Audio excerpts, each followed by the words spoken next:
To our venerable brothers, the patriarchs, archbishops, bishops, and all local ordinaries of the Catholic world, who are in loving communion with the Apostolic See.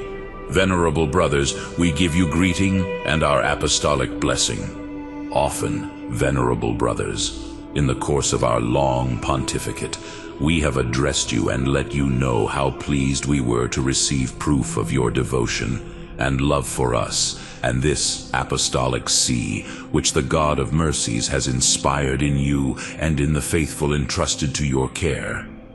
Certainly when the enemies of God began to invade his civil realm in order to defeat Jesus Christ and his church, the Christian people and yourselves never stopped beseeching God, whom winds and seas obey, to calm the storm. You never stopped reiterating the testimonies of your love and performing every service which could console us in our affliction. But after our city was taken and we were delivered into the hands of our attackers, you and your people redoubled your prayers, and with frequent denunciations, you affirmed the sacred rights of religion and justice, which are being trodden down with unbelievable effrontery. Record length of papacy. We have reached the 25th year of our papacy, an unusual event which has never before occurred in the succession of Roman pontiffs since the days of St. Peter. You have been so joyful for us, and you have shown so clearly the vigorous life which everywhere inspires the Christian family, that we have been deeply touched. By joining our prayers to yours, we have gained new strength to await with greater confidence the full and complete triumph of the Church. Response of the faithful. Thronging crowds everywhere filled the holy churches to pray for us. All over the world the faithful attended in very great numbers to give thanks to God for the lengthy papacy conferred on us, and to request urgently from him the victory of the Church. Our sorrow and anxieties were not only relieved but turned into joy. We felt, by the congratulation, obedience, and prayers manifested in your letters, and by the arrival of great numbers of people here from all parts of the world.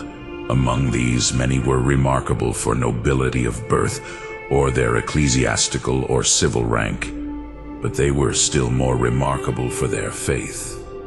They all assembled here from widely scattered places and joined in loving action with many of the citizens of this city and the occupied provinces. They wanted to face the same dangers and insults to which we are subjected, in order to give personal witness to their own religious feelings for us and to the feelings of their fellow citizens. They also wanted to present us with scrolls to which many hundreds of thousands of the faithful of every race had put their own names in sharp disapproval of the invasion of our realm, demanding its restitution on compelling grounds of religion, justice, and even of politics. Gifts for the faithful. On this occasion, too, the poor as well as the rich made an unusually large contribution to offset our recent lack of resources. We also received many kinds of remarkable gifts, a splendid tribute of Christian art and invention, which was very well suited to aid our twofold spiritual and royal power granted by God to us.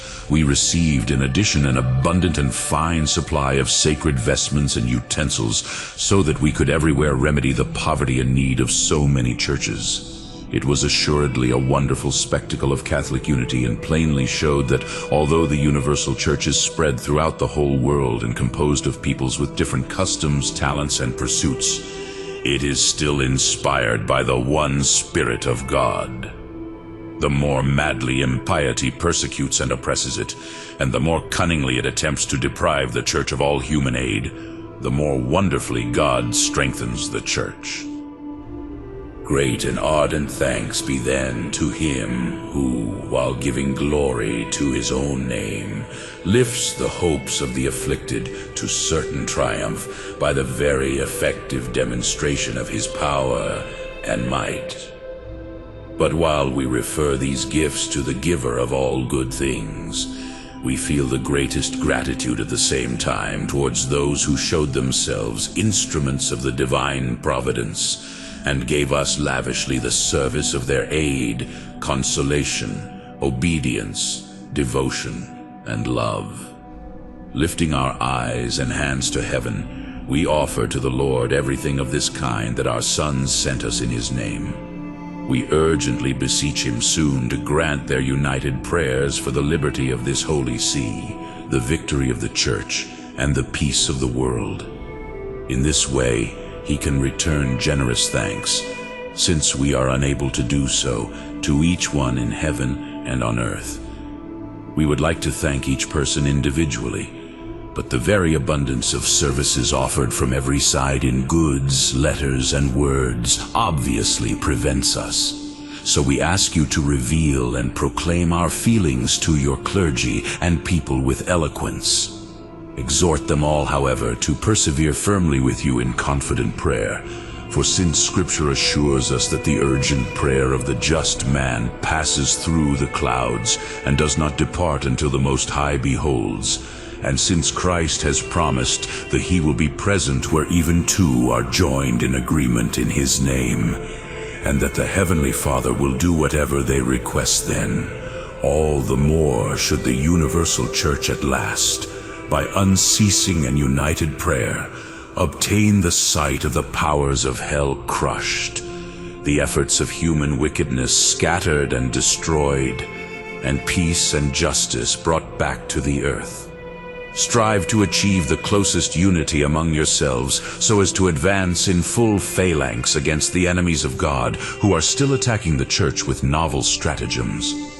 Although the Church cannot be destroyed by any force, unite in order to withstand their onset and rout their ranks with greater ease and effect.